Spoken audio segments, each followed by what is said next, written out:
Dear parents and students, अगर आप चाहते हो कि जिकास थ्रू हमें बीएससी डिग्री अगर लेनी है तो ले कैसे कैसे ऑनलाइन रजिस्ट्रेशन करें, क्या चीज है, राइट? तो उसके लिए एक बेसिक ओवरव्यू मैं आपको आज इस वीडियो में बताने वाला हूँ कि क्या प्रोसीजर रहती है ऑनलाइन रजिस्ट्रेशन की। जिकास पोर्टल में आप कैसे एडमिशन के लिए अप्लाई कर सकते हो।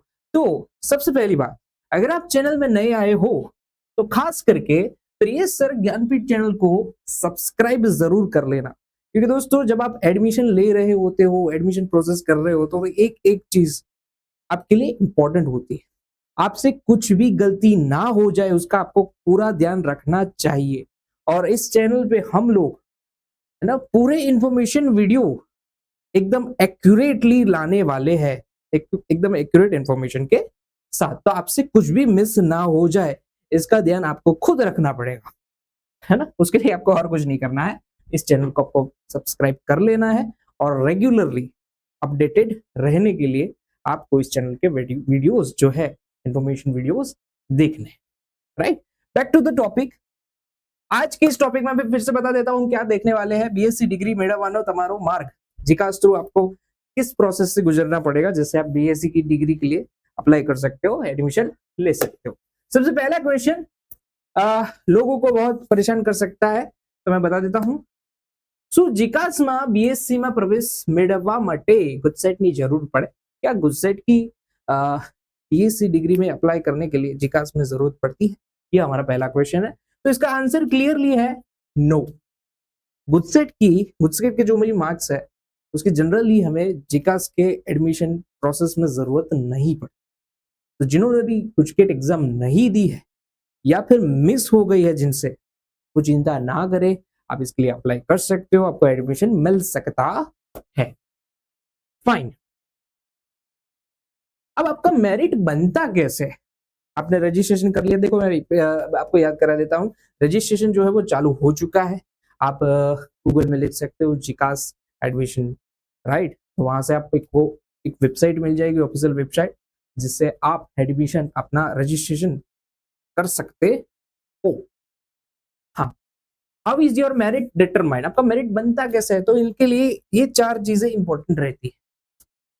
पहली चीज है आपके स्टैंडर्ड 12 के मार्क्स। आपके स्टैंडर्ड 12 के मार्क्स यहाँ पे चाहिए होते हैं। फिर सब्जेक्ट वाइज वेटेज, आपके जो सब्जेक्ट्स है उसका वेटेज यहाँ पे चाहिए होता है। फिर कॉलेजेस में कितनी सीट्स अवेलेबल है उसके ऊपर भी डिपेंड करता है कि आपका मेरिट कैसे बनेगा। कितने स्टूडेंट यहाँ पे फॉर्म भरते हैं, फिल करते हैं, कितने स्टूडेंट है, कितनी सीट्स है, उस हिसाब से आपके मेरिट बनता है। और ये भी इंपॉर्टेंट चीज है, रिजर्वेशन क्राइटेरिया। रिजर्वेशन क्राइटेरिया, आप ओबीसी में हो, ओपन में हो, एसटी हो, एससी हो, उसे सभी को अलग अलग सीट्स अलॉट में कुछ परसेंटेज दिए जाते हैं, अलग अलग परसेंटेज वाइज अलॉटमेंट्स दिए जाते हैं। तो उस चारों चीज को कंबाइन करके आपका मेरिट यहाँ पे बनता होता है। आगे स्टेप बाय स्टेप यहाँ पे प्रोसीजर क्या रहता है। आप यहाँ से एडमिशन रजिस्ट्रेशन करते हो तो क्या क्या यहाँ पे प्रोसीजर रहती है। तो पहली प्रोसीजर रहती है रजिस्ट्रेशन, जो चालू हो चुका है। फिर आपको जो भी डॉक्यूमेंट्स अपलोड करने को बोला जाए वो आपको करने हैं, है ना। फिर वेरिफिकेशन के लिए आपको कई जगह पे जाना भी पड़ सकता है, तो वहां पे भी आप जाना पड़ेगा। आपने ऑनलाइन तो अपलोड कर दिए, बट ऑफलाइन भी हो सकता है कि आपको कुछ सेंटर्स में आपके अपने डॉक्यूमेंट्स वेरीफाई करने के लिए जाना पड़े। प्रोसेस एंड लास्ट में, है ना, सब प्रोसेस होने के बाद लास्ट में आपको एक सीट अलॉटमेंट की जाती है। आपका इस कॉलेज में यहाँ पे अलॉटमेंट हो चुका है। तो ये बेसिक प्रोसेस यहाँ पे रहती है। आपके दिमाग में ये मैं आपको बता रहा हूँ कि क्या क्या प्रोसीजर होती है, डन। वो आपको दिमाग में रखनी है कि यहाँ पे ये चीज हो रही है, जिसे आप अंदाजा लगा पाओ कि आपको क्या क्या करना है। सबसे पहला राउंड है the initial post registration phase होता है, जो चालू हो चुका है। वेरिफिकेशन सेंटर्स आपको जहां जहां पे सेंटर्स में वेरिफिकेशन करने को बोला जाए आप जा सकते हो, या फिर online verification and allotment results. और लास्ट में आपको रिजल्ट्स अलॉटमेंट किए जाएंगे। सब कुछ अगर रेडी रहेगा, डॉक्यूमेंट में खास डॉक्यूमेंट अगर आपका एक्सपायर हो चुका है या फिर आपके पास नहीं है, तो प्लीज जब आप प्रोसेस करो, उससे पहले आपके डॉक्यूमेंट रेडी हो तो अच्छा है। अदरवाइज क्या होगा कि डॉक्यूमेंट अगर आपके वेरीफाई नहीं होंगे तो आप आगे की प्रोसेस नहीं कर पाओगे, राइट? तो ये चीज का ध्यान रखना।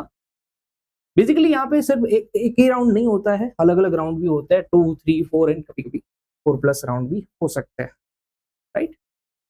Okay, fine. Key takeaways for your BSc admission. તમારા બીએસસી પ્રવેશ માટે મુખ્ય બાબતો કઈ કઈ છે? अगर ये चीज आपके पास अच्छी है तो आपको ये चीज अगर आप फॉलो करते हो तो आप अपनी मनपसंद कॉलेज तक पहुंच सकते हो ना एक्यूरेटली। पहली चीज है एक्सेल इन क्लास 12। क्लास 12 में हमारा जो मार्क्स है ना 7 हो तो વધારે સારું, जितने अच्छे है उतना जल्दी एडमिशन मिल सकता है। ओके, दूसरी चीज है मॉनिटर ऑफिशियल वेबसाइट। अब यहाँ पे कई लोग गलती कर देते हैं, रजिस्ट्रेशन किया फिर वेबसाइट ही नहीं देखते, बहुत बड़ी गलती है, बहुत बड़ी गलती। आगे की प्रोसीजर है, आपको कंटिन्यूअस वेबसाइट देखनी चाहिए डे बाय डे, जिससे क्या होगा कि आप अपडेटेड रहोगे। एक खास चीज है, वेबसाइट आपको देखते रहने चाहिए तो आपको आगे की प्रोसीजर समझ में आए, है ना? और यही चीज बोली है कि एक्टिवली आप पार्टिसिपेट करो। आपने एक सीरियस प्रोसीजर पे फोकस किया है, आप एनरोल हुए हो, है ना? तो आपको वो एक्टिवली करना चाहिए। ऐसा ना हो कि भाई आप कोई स्टेप मिस करते हो और आपकी सीट कहीं और चली जाए, तो इस चीज का आपको खुद ध्यान रखना है। प्रिपेयर डॉक्यूमेंट्स अर्ली, ये वही बोला था कि आपके जो डॉक्यूमेंट्स है आपको जल्दी तैयार कर लेने चाहिए, राइट? ताकि एंड टाइम में आपको कोई प्रॉब्लम ना हो। अगर बाई चांस आपने कुछ गलती कर दी कि चलो कुछ गलती हो गई आपकी,